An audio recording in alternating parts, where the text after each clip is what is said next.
بسم الله الرحمن الرحيم. ازيكم حبايبي؟ عاملين ايه؟ يا رب تكونوا بخير كده وصحة وسعادة يا رب. كل سنة وانتم طيبين. ما تيجي نعمل شوية رز كده بالسلة عصفور، بيبقى طعمه جميل احلى من الشعرية.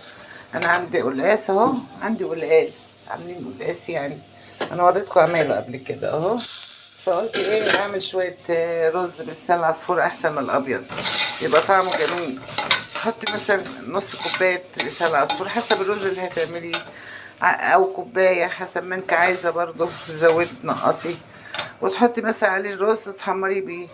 دلوقتي انا هحط الملح اهو مع مع لسان العصفور، بيحمرها بيخليها لونها حلو قوي. شايفين انا حمره كده، واحط الرز عليه على طول، غسلاه ومنشفاه مصفياه خالص لحد ما نشف. نحطها على عندي اهو.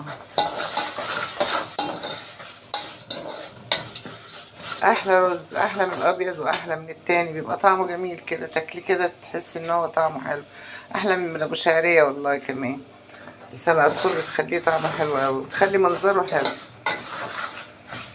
يتحمر بس كده شويه، تراجع احلى شويه رز بقى مع القلقاس مع اي طبيخ. يا سلام والله لو كلتيه كده حتى من غير اي حاجه. وحطيله كمان شويه عدس، وحطيت الرز عليه. واتفرجي بقى اعملها لكم، هعمل لكم الرز بعد كده بالعدس ولسان العصفور، واتفرجوا على منظره وجماله وطعمه اصلا. هعمله لكم ان شاء الله. شايفين الجمال؟ هو كده حلو قوي. انا حطيت عليه من نص كيلو رز، يعني نص كده لحاجه بسيطه عشان ما يتكبش. يتاكل نعمله غيره، لكن مش نقلبوه حرام. هتقلبي كله مع بعضه كده. انا ايه، سيبيه يتحمر شويه كده عشان يبقى مفلفل كده وحلو.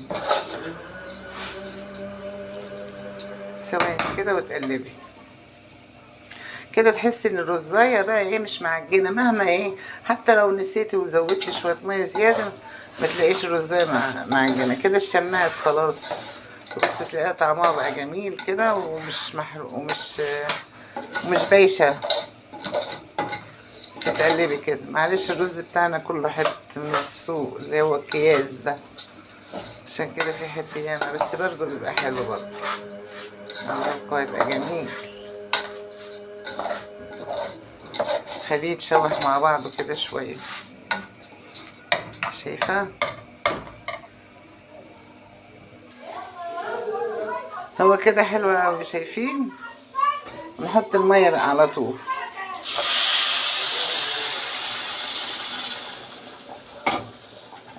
يعني ايه نص كيلو رز كده احط له ايه، مش عارفه اقول لك ايه، ما اعرفش بيطلع كام كوبايه. انا بعمل بالبركه اهو. شايفه؟ شايفه الجمال بقى؟ معلش عندنا جيران ايه لسانهم طويل بيزعقوا. شايفين الجمال؟ بس كده غطي عليه بقى. لما يتشرب الميه دي هروح موطيه عليه خالص، مخليه شمعة. شايفين الرز يا حبايبي؟ بصوا عامل ازاي، بصوا تاكليه حاف كده من غير اي حاجه. شايفه؟ اللهم صل على النبي. نص كيلو رز ماله الحله، وشويه اللسان العصفور احلى من البتاع الشعريه الف مره، ومفرفر وجميله ومفيش واحده لازقه ببعضها. اعمليه كده هيعجبك قوي. يلا حبيبتي مع السلامه، يا رب تاكليه كده، تعمليه وتاكليه وانت تهني ان شاء الله. انا ما اعرفش ازوق الكلام زي الناس اللي بتقعد تلوك ياما وبتقعد تقول لك ما بعرفش يا ولاد، انا وليا كبيره. فانا بقول لكم على الحاجه اللي بعملها هو ايه باختصار يعني. شايفين جماله؟ هيعجبك والله. حط عليه بقى طبيخ، ملوخيه، اللي انت عايزاه، قلقاس زينا كده النهارده، هيعجبك قوي. يلا حبيبتي تعمليه وانت متهنيه يا رب ومسعوده كده. مع السلامه.